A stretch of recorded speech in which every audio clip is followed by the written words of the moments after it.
Have you ever really stopped to think about the lifespan of a thought?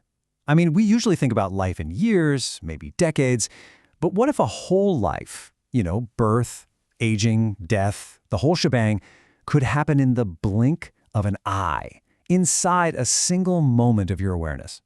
Well, let's dive into that pretty profound idea.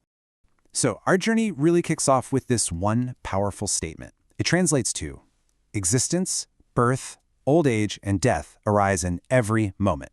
Now, I know what you're thinking. That sounds completely impossible, right? But this is the puzzle we're going to unpack. It's not talking about a human lifespan. It's talking about the life of a single conscious moment. To get our heads around this, we really need to look at life from a totally new angle. Let's explore how this concept completely reframes what we think of as a life cycle. So what this source is talking about is something called a momentary life cycle. The idea is that when a thought arises, that's its birth. The tiny moment it hangs around, that's its aging. And the instant it vanishes, well, that's its death. This cycle isn't some once-in-a-lifetime thing. It's happening constantly, thousands and thousands of times a day, right inside our own heads. And this really drives home the incredible scale of what's going on. Just think about it for a second.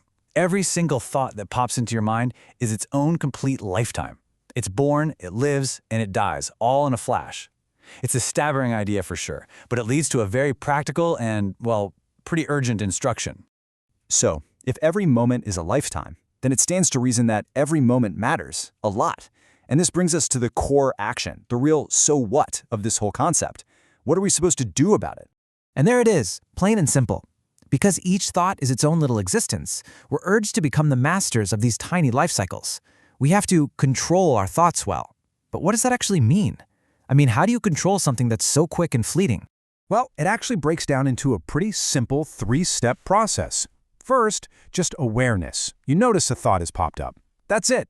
Second, observation. You just look at it, no judgment, and ask, okay, what kind of thought is this? And then third, action. If you realize it's an unwholesome one, you actively guide your mind somewhere else. But what exactly counts as unwholesome? The source uses this specific term, akusala, which we translate as unwholesome.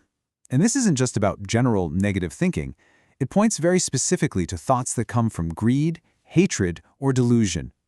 These are the mental states we're told to steer away from because, as we're about to see, the stakes are incredibly high. And this is where the whole thing shifts from being a cool philosophy to, frankly, a critical life or death practice. Why is this mental discipline so important? It all comes down to what might happen in any single moment. Let's just pause on this question. The source really forces us to face this possibility head-on.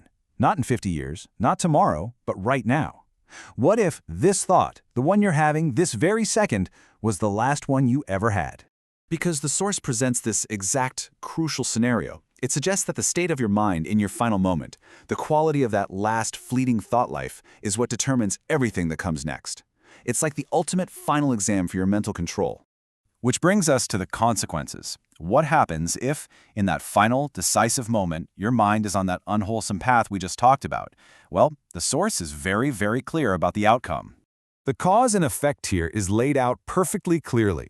If that final conscious moment, that last little thought life, is an unwholesome one, rooted in greed or anger, the existence that follows is what's called a woeful state. According to this, the connection is direct and immediate. And a woeful state, or apaya, is pretty much what it sounds like. It's defined as an existence of suffering and deprivation. So that single, final, uncontrolled thought has the power to define the entire nature of what follows. It's a really sobering conclusion, isn't it? Linking our ultimate destiny to a single, fleeting thought. So let's pull all this together. What's the big picture here?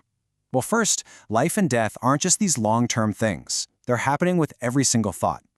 Second, because of that, the quality of your thinking isn't trivial. It's absolutely critical.